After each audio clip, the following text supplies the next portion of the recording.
हाँ Delhi Bombay Dubai London,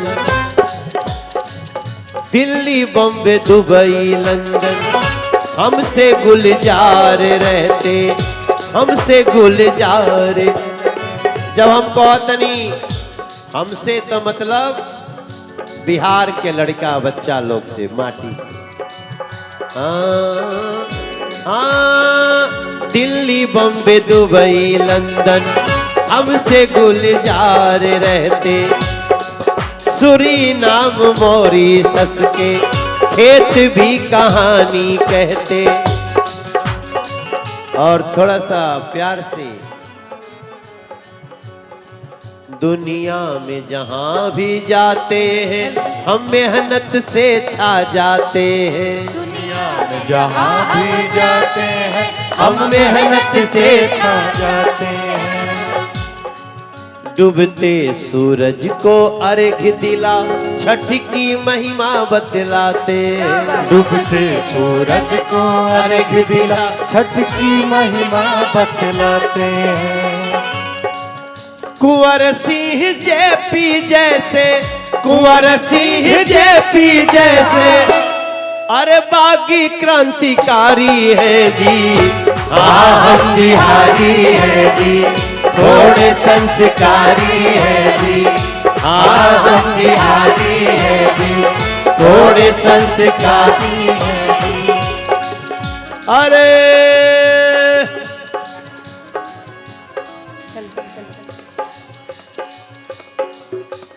ऊपर वाली के चक्कर में लइका को पिटाइल बा।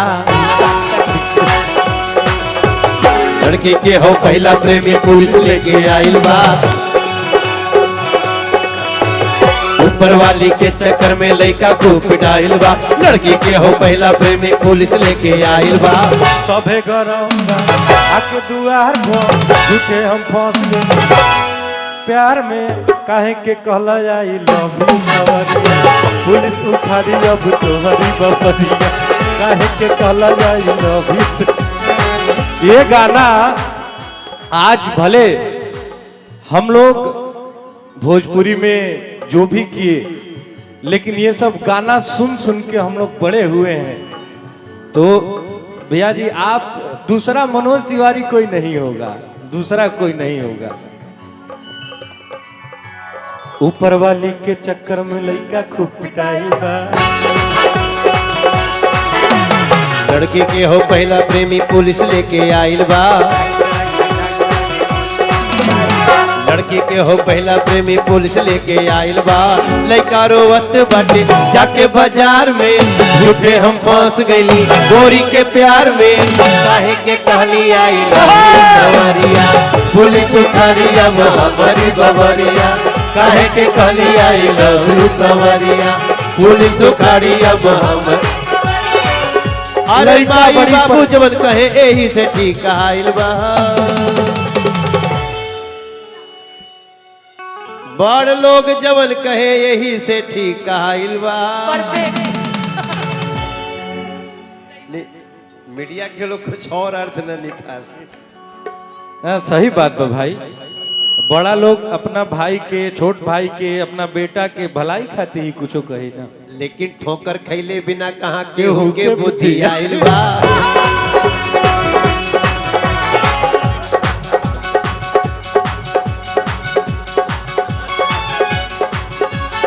वाह अरे बाबू माई जवन कहे एही से ठीक आइल बा। ठोकर खैले बिना कहाँ केहू के बुद्धि आइल बा।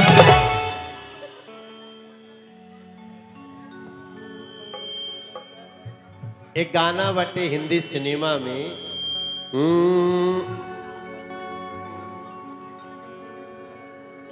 कि कुछ तो लोग कहेंगे,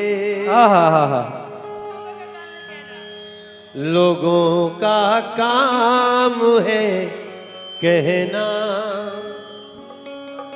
छोड़ो बेकार की बातों में, कहीं बीत न जाए रहना।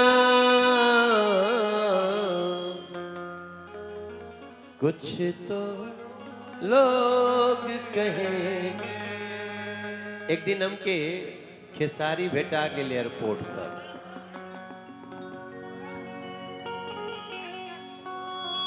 तो हम खड़ा रहली, अचानक अब तो एयरपोर्टवा एक ही बा, वही में से घुसे के बा, वही में से निकले के बा।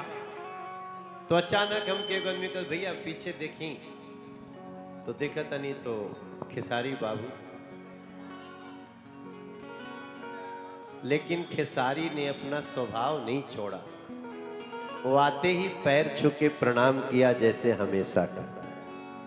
तो देखो आप लोग भी ना, चुनाव में नेता लोगों का ही नहीं, चुनाव में आपस में गांव में भी तनाव हो जाला, लेकिन होखे नहीं देवे के चाहिए। चुनाव विचारधारा के होला, जेकर विचार जहां भइल खड़ा बाटे, लेकिन ओकरा के चुनाव बाद ढोवे के नहीं चाहिए। तो जब वो हमरा के मिलल, तो हम ओकरा के कान में यह कहली कि कुछ तो लोग कहेंगे,